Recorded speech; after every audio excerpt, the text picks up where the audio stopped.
Nah, kalau kita menghadapi hal-hal yang seperti itu, seperti kelihatannya harapan saya kok tidak sesuai dengan kenyataan yang saya hadapi. Yang harus kita sadari kalau kita menghadapi kenyataan yang berbeda dengan harapan kita, sadari bahwa tidak ada orang yang sempurna, itu yang pertama. Dengan siapapun juga tidak ada orang yang sempurna. Jangan-jangan diri kita juga tidak sempurna buat pasangan kita, betul? Hal yang kedua, kita harus bisa menerima kelebihan dan kekurangan pasangan kita. Pasti sih pasangan kita itu ada kelebihannya, tidak kurang terus. Jadi jangan melihat kekurangannya terus. Pasti sih ada kelebihan dari pasangan kita, ada sesuatu yang baik. Nah, itu yang harus kita coba gali, coba kita pikirkan, coba kita mengerti.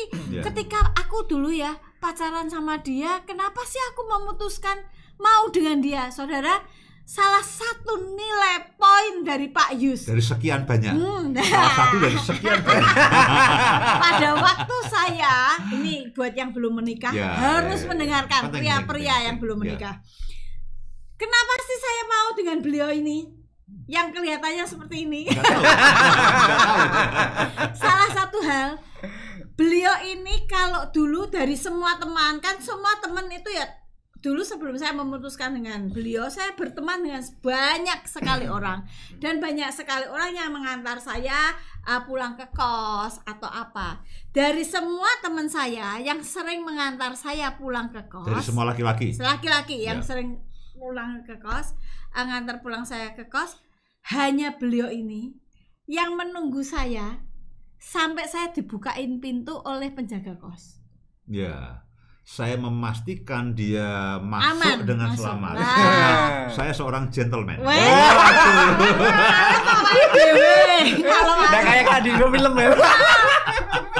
Kalau yang lain tidak pernah, wes yaudah, sampai jumpa lagi. Terserah dibukainya kapan, terserah. Ngomong-ngomong, sebetulnya bukan hanya pada waktu nganter kamu, saya nganter semua teman wanita. Saya selalu lakukan seperti itu. Tapi itu salah satu yang saya nilai positifnya, yang sehingga saya dari sekian banyak Kalau diceritakan 2 jam 3 jam.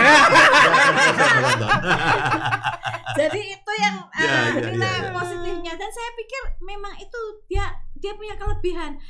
Dia tidak mau keselamatan dari saya itu diabaikan. Jadi dia selalu memastikan keselamatan saya sampai sekarang.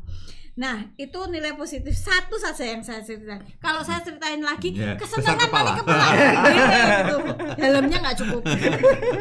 Hal yang ketiga, kalau ada perbedaan antara harapan kita dan ekspektasi dan kenyataan yang ada, marilah kita duduk bersama dan mulai berbicara. Aku tuh tadinya berpikir kamu tuh gini loh, Pak. Kok ternyata sebulannya aku dapatnya begini. Coba dengarkan juga dari pasangan kita, bagaimana. Nah, kita memang harus belajar berani menyediakan waktu bersama buat berbicara satu dengan yang lain. Nah, waktu bersama kami itu yang paling istilahnya yang paling intens, yang paling menyenangkan, dan kami hanya berdua biasanya itu ketika di mobil dalam perjalanan jauh. Jadi kita bisa bersama ngobrol, aku tuh pengennya gini, aku pengennya gini, aku punya harapan gini, dia punya harapan begini. Ya, kalau kenyataannya sekarang ini belajar kita membuka hati kita, duduk bersama dimanapun ya, pilih waktu, pilih saat, pilih tempat di mana yang Bapak Ibu Saudara bisa bersama-sama dan enak gitu ya. Nah, itu ya kalau kami di mobil ya. Hal yang keempat, marah sesekali boleh. Tadi kan kadang-kadang marah tidak tahu juntrungannya. Nah, memang tidak bisa kita bilang kamu tidak boleh marah, itu nggak mungkin ya. Marah sesekali boleh, tapi jangan marah-marah yang berkelebihan. Marah-marah jangan sampai perkataan yang tidak bisa kita kontrol atau emosi yang dikuasai kemarahan. Kalau marah boleh, jangan sampai matahari terbenam. Hal yang kelima yang saya mau katakan seperti yang tadi ini tadi sudah saya katakan juga, jangan pernah berpikir ya buat kita berselingkuh. Karena kalau berpikir orang lain lebih baik dari pasangan kita, sebetulnya itu salah. Rumput tetangga memang kelihatannya lebih hijau. Nah, pada rumput ya rumput sama saja. Kalau kurang air ya kuning namanya. Sama saja, sami mawon. Hanya sepertinya sawang sinawang ya, sepertinya nanti kalau kita sudah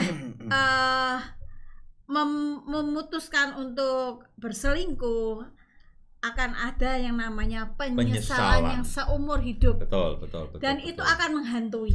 Akan menghantui. Ya.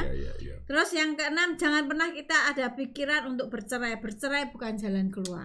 Dan ambil komitmen. Yang ketujuh adalah ambil komitmen menjadi pasangan yang takwa kepada Tuhan. Yang pertama, kita sebagai suami istri itu kita mesti takwa kepada Tuhan. Mengasihi keluarga karena mengasihi Tuhan. Dan keluarga menjadi keluarga yang samawa, menjadi keluarga yang bahagia, menjadi keluarga yang penuh dengan cinta dan damai sejahtera. Nah, di awal-awal episode Harmoni Keluarga kami pernah berbicara tentang istri tunduk pada suami, dan itu artinya istri harus menyesuaikan diri pada suami, hidup bijak. Nah, suami juga hidup bijaksana dengan istri, artinya memahami, memenuhi kebutuhan istri. Dari sini kita belajar bagaimana asa itu, harapan-harapan itu bisa menjadi kenyataan, dan kita mensyukuri ketika kita sama-sama mau. Menjadi istri itu harus tunduk, menjadi suami harus mengayomi.